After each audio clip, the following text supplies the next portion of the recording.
we are here to say to all those serving in the Army and the Marines and the Air Force and the Navy that you have the absolute right to refuse to take part in these criminal wars, and that's a right that all of you should exercise. You have no reason to go put your life on the line and kill and die for profit. We've been to Iraq, we've been to Afghanistan, and we know what these wars are really about. And we joined the military for many reasons. Because we need a college education, because we need a job, because we need health care. And then we joined the military, and they tell us that our enemies are poor people in caves in Afghanistan, or poor people in the deserts of Iraq. But we've been to those countries, and we know that our enemies are not other poor people abroad. Our enemies are the people that laid us off from our jobs, that denied us health care, that make it impossible to get an education. Our enemies are not in the poorest countries on the planet, but right here in the richest one. Now these wars, the occupations of Iraq and Afghanistan alone are costing over $700 million every single day.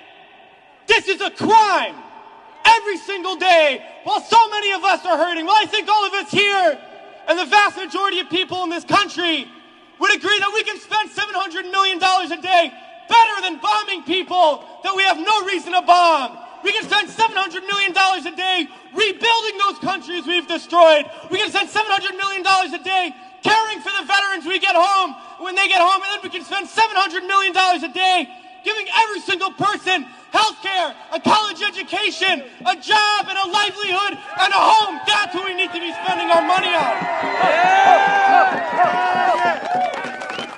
But this government is not going to do that.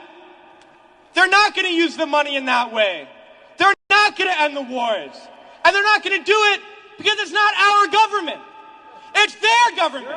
It's the government of the rich. It's the government of Wall Street, of the oil giants, of the defense contractors. It's their government, and the only language that they understand is shutting down business as usual. And that's what we're doing here today, and we're going to continue to do until these wars are over.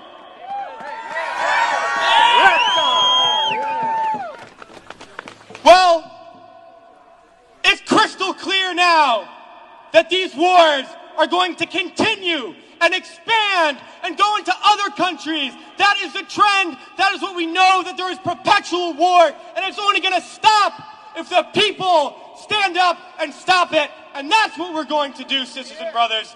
And a lot of people ask me, what do we do? Because we all know things are bad.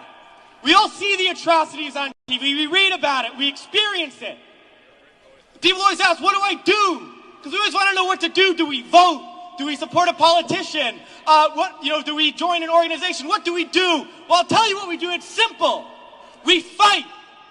We fight and we fight and we fight, and we shut down our workplaces. We shut down our schools. We shut down the streets. We shut down business as usual, and we fight until we force the people in there to do what the people out here want, because that's how we're going to get around, and we're going to fight until there's not one more bomb drop, not one more bullet fired, not one more soldier coming home in a wheelchair, not one more family slaughtered, not one more day of U.S. imperialism. So let's fight to make that happen. We can do it today, and then the days ahead, we have to fight to end these wars and create a better world, sisters and brothers. So join us in that fight. Thanks.